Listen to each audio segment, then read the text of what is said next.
വിരലിൻ്റെ കാര്യത്തിലാണേലും യാത്രയുടെ കാര്യത്തിലാണേലും രണ്ടും മുറിഞ്ഞു പോകാതെ തുന്നിച്ചേർത്തത് കിംസ് അൽ ഷിഫയിലെ ഹാൻഡ് ആൻഡ് റിസ്റ്റ് സെൻ്ററാണ്. Hand and wrist centre, KIMS Al Shifa hospital, Perinthalmanna. 2020 സമയത്ത് തെരഞ്ഞെടുപ്പ് സമയത്ത് യുവാക്കളോട് വിളൂർ ഗ്രാമപഞ്ചായത്തിലെ ജനങ്ങളോട് പറഞ്ഞ ഒരു വാഗ്ദാനത്തിലൊന്നാണ് യുവാക്കൾക്കുള്ള കളിസ്ഥലം. അത് ഏറെ താമസിയാതെ അതിൻ്റെ എല്ലാ നടപടിക്രമങ്ങളും പൂർത്തിയാകാൻ വേണ്ടി പോവുകയാണ്. ഇപ്പോൾ നമുക്കറിയാം അതിനൊരുപാട് നടപടിക്രമങ്ങളുണ്ട്. അപ്പോൾ ഇനി അതിൻ്റെ ലാസ്റ്റ് ഘട്ടത്തിലാണ് ഇപ്പോൾ എത്തി നിൽക്കുന്നത്. ആ എത്തി നിൽക്കുന്നതിൻ്റെ ആ ഒരു നടപടിക്രമങ്ങളും കൂടി പൂർത്തിയായി കഴിഞ്ഞാൽ സർക്കാർ പ്രഖ്യാപിച്ച ഫണ്ടും കൂടി വന്നു കഴിഞ്ഞാൽ ഞങ്ങളുടെ കളിസ്ഥലം യാഥാർത്ഥ്യമായി. ഇതെല്ലാം അറിഞ്ഞുകൊണ്ട് തെരഞ്ഞെടുപ്പിനെ ലക്ഷ്യം വെച്ചുകൊണ്ട് തെരഞ്ഞെടുപ്പിനെ മുന്നിൽ കണ്ടുകൊണ്ടാണ് ഇപ്പോൾ UDF ആണെങ്കിലും ലീഗാണെങ്കിലും ഇത്തരം സമരങ്ങൾ നടത്തുന്നത്.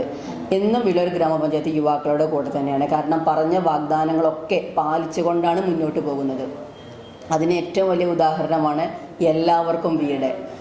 എല്ലാവർക്കും വീടാണ്. 470ഓളം വീട് നമ്മൾ കൊടുത്തു കഴിഞ്ഞു.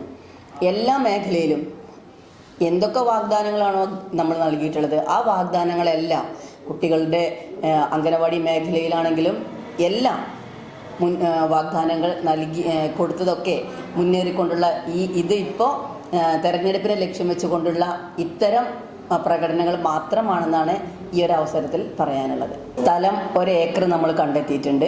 രജിസ്ട്രേഷൻ നടപടികളുടെ ലാസ്റ്റ് ഘട്ട ലീഗൽ ഒപ്പീനിയൻ കിട്ടിയത് വാല്യുവേഷൻ സർട്ടിഫിക്കറ്റാണ് നമുക്ക് കിട്ടാനുള്ളത്. ലീഗൽ ഒപ്പീനിയൻ ഇന്നിപ്പോൾ ഗ്രാമപഞ്ചായത്തിൻ്റെ രേഖയിലുണ്ട്. വാല്യുവേഷൻ സർട്ടിഫിക്കറ്റ് മാത്രമാണ് കിട്ടാനുള്ളത്.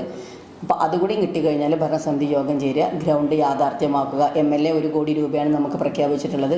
ആ ഫണ്ട് കൊണ്ട് നമ്മൾ ഏറ്റവും മനോഹരമായ രീതിയിൽ നമുക്കൊരു ഗ്രൗണ്ട് യാഥാർത്ഥ്യമാക്കുക എന്നുള്ളത് മാത്രമാണ് ഇപ്പോൾ ചെയ്യാനുള്ളത്. കുറച്ച് മാസങ്ങൾക്ക് ശേഷം നമ്മളത് യാഥാർത്ഥ്യമാക്കും. കാരണം ഇത് 1 വർഷത്തോളം നീണ്ടു നിൽക്കുന്ന പ്രക്രിയകളാണ്. അപ്പോൾ അതെല്ലാം അവസാനിച്ച് ഏറ്റവും അവസാന ഘട്ടത്തിലാണിത്.